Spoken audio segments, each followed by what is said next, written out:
எனது கை என்னை அடிப்பதுவோ எனது விரல் கண்ணை கெடுப்பதுவோ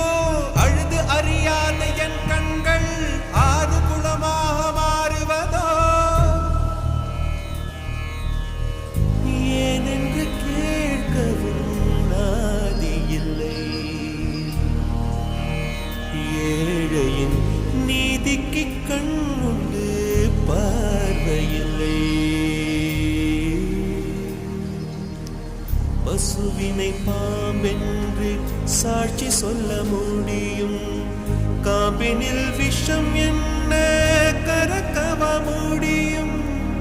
பசுவினை பாம்பென்று சாட்சி சொல்ல முடியும் காம்பினில் விஷம் என்ன கறக்கவ முடியும் உடம்பில் வழிந்தோடும் உதிரம் உனை கேட்கும் நான் செய்த தீ